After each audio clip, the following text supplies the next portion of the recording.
নম্বর কোটখালী union BNP 9 নম্বর word কর্তৃক আয়োজিত আজকের এই ইফতার অনুষ্ঠানে সম্মানিত সভাপতি 9 নম্বর ওয়ার্ড বিএনপির সম্মানিত সভাপতি সক্রিয় জামালউদ্দিন, আমাদের মাঝে প্রধান অতিথি হিসেবে উপস্থিত আছেন বাংলাদেশ জাতীয়তাবাদী দল বিএনপি কেন্দ্রীয় কমিটির সাবেক দপ্তর সম্পাদক, সাবেক ছাত্রদল নেতা, সাবেক সংসদ সদস্য, সংস্থার উন্নয়নের রূপকার, সংস্থার গণমানুষের নন্দিত জননেতা জনাব রফিকুল হাসান চেপ্টি, আমাদের মাঝে উপস্থিত আছেন শাসা উপজেলা বিএনপি যুবদল, ছাত্রদল, স্বেচ্ছাসেবক দলের নেতৃবৃন্দ, আমার সামনে উপবিষ্ট কোটখালী ইউনিয়নের 9 নম্বর ওয়ার্ডের যুবদল, ছাত্রদল, বিএনপি ও অঙ্গ সংগঠনের নেতৃবৃন্দ, আপনাদেরকে জানাই শাসা উপজেলা যুবদলের পক্ষ থেকে সরকারি শুভেচ্ছা ও বিপ্লবী অভিনন্দন।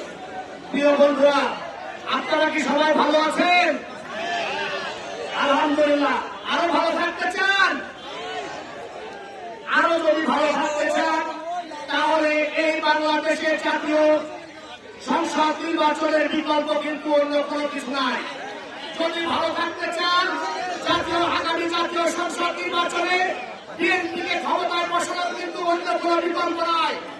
যদি আপনারা ভালো থাকতে চান, এই সরকার ধানের শীষের প্রার্থী নিয়ে যে নেতা আমাদের সামনে দেশটাকে এবং খালেদা জিয়া তারেক রহমান দিবেন, তাকে বিজয়ী করা ছাড়া কিন্তু আমাদের কোনো গণতন্ত্র নয়।